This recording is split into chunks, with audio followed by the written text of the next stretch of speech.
first controversial thing we're going to talk about this round is none other than the suspension to Paddy Ryder. Of course, he's been booked out for 2 weeks. His appeal was thrown out by the league. That suspension is sticking for his high contact against when they were playing Hawthorn this round. And it's not one of those cases, Donnie, where I definitely see both sides. I have my opinion on how I think this should go, but it's the one thing that I have to applaud the AFL for is that they're actually staying consistent with their ruling, even though I don't agree. Well, can I? I don't know. Can I? You know what? When it comes to the rule, the rule is the rule. Hit them in the head. That's a free kick, and then the suspension from that. But it's another one of those cases where we come back to again. Is it the play that's being penalized, or is it the result that's being penalized in this situation? Okay, all right. So if you ask some people, the AFL is far from consistent when it comes to handing out theirs, because you take the Willie Rioli situation with Matt Rowell, where he goes up, he panics because he isn't going to get the football, he protects himself and hits Matt Rowell in the head, and the only reason he doesn't get suspended is because Matt Rowell continues to play, which is another reason where I don't like the fact that the AFL has basically said it's that they don't. How do I say this? See, they don't comp it. It's so hard to talk about this with AFL. Well, but they are inconsistent because, in my personal opinion, it should be the action, not the result. Like, yes. I don't care what the result is. Yes. I don't care if a guy gets concussed or a guy doesn't. If it's head high hit, that should be a suspension. Well, Donnie, they're going to quote that. Donnie, it says, "I don't care if they get concussed or not." No, that's not what I mean. What I mean is, I don't care if they get concussed or not. That should be a suspension, no matter if they get concussed or not. Now, here's where, again, the Paddy Ryder Pandora box here is one of those, again, everybody has got an opinion on why it was or why it wasn't. I am one of those. This is my personal opinion. I've had this discussion, and I love the counterpoints because the counterpoints are they make sense, but some of the counterpoints I've heard don't. Okay, so Paddy Ryder hits Will Day, concusses him. He gets a 2-game suspension, appeals through the MRO, and it gets thrown out. The reason is because Will Day is concussed, plain and simply. Do I think he had an opportunity to get out of the bump that he did? No, it is a split-second decision, 100% understand. But he didn't have to bump. That's the other, and I understand it's bang, bang, but it's another one of those, you're taller than this kid that you're going to hit. You got to try to get lower. You have to, or avoid contact at all costs, or try to go for the spoil, whether you dive or whether you just stick your hands out intentionally. Try something besides the bump, because the bump in that situation is just a bad option, because there's no good way to bump a guy that's just kicked. Okay. My favorite kind of counterpoint that everybody's saying, well, why didn't Tim English get suspended on his hit on Nick Blakey? Well, it's quite simple. If you actually watch the footage, English's first point of contact is with his forearm, and it's in Blakey's chest. And Blakey is not concussed. Blakey continues the game.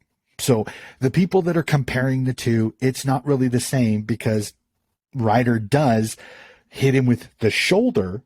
He does get him whether he gets him in the head or whether it's whiplash is still, it's really hard to tell on some of the camera angles. So I'm going to say he was given a concussion because he hit him with his shoulder, not a forearm to the chest, which was pretty obvious in the Blakey. Again, I watched that game. So the people that are trying to say Blakey got hit in the head, no, he didn't. I watched it. I watched the replays. I watched it over and over. It was a forearm to the chest. So I don't agree with that argument. Do I agree with the suspension? No. But I understand the suspension. That's kind of like how I'm going to word it. Take on Toby Green. Exactly. It's another. I don't agree. I don't agree with it in the long run. I don't think it. I think it should have been one max. I'm there with you. It should have been anything more. I think it's egregious. But I understand why they did it. But I think the AFL needs to kind of just make, and I wish there's other sports. I've said it over here with the NHL. I said star be damned. I don't care if you hit somebody in the head, you should get a suspension for it. And I think it should be a mandatory. First time you hit somebody in the head, that's a game or 2 games, and then double it for each and every time it happens there, and then maybe you'll get it out of the game. That's my honest opinion. The issue that I see is that way too many times is superstars get the benefit of the doubt.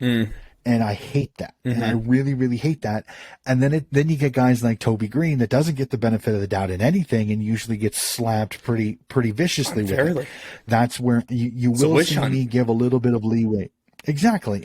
I don't know about witch hunt. But I do know witch hunt. It's a witch hunt. There is a giant conspiracy theory out to get the Giants, because if the AFL didn't stop suspending Toby Green, they'd be winning every single grand final, and it wouldn't be fair. So I understand it from the AFL's perspective.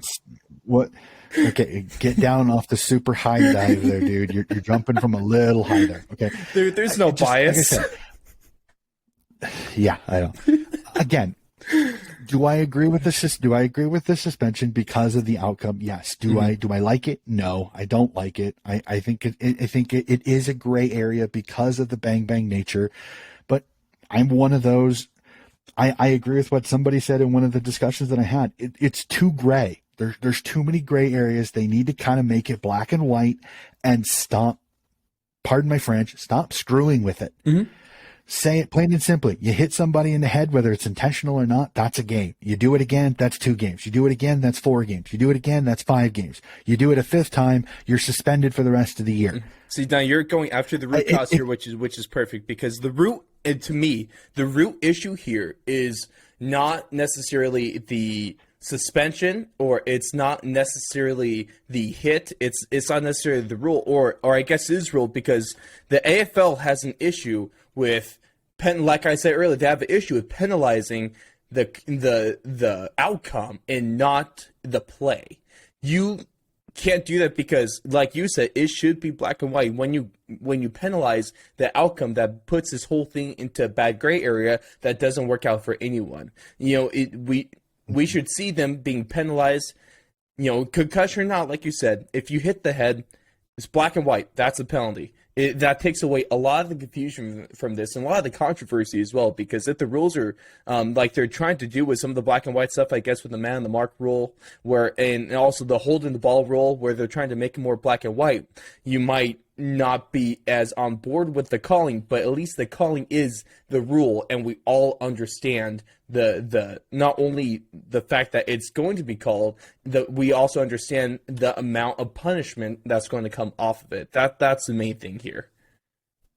Well, but the one issue that I always see with this, and I especially see it over here with the NHL, is when it starts getting pick and choose when it's going to be used and when it's not. Like I'm one of those, and I'll say this: if Dangerfield, if Fife, if Toby Green, if Lockie Neal, if Nat Fife, if any of these superstars do it, they should be suspended just as much as others. Absolutely. The one thing that really irks me off is when they pick and choose when guys can and can't be suspended. I don't like it. It sets a bad precedent. I hate it over here in the NHL when you get a superstar like a Sidney Crosby that does something, he gets a fine, and then another guy that's a third liner does it and he gets a 2-game suspension. I hate that because it contradicts what you're trying to do. That's why I said make it a black and white rule. You hit somebody in the head, whether intentional or not, that's a game.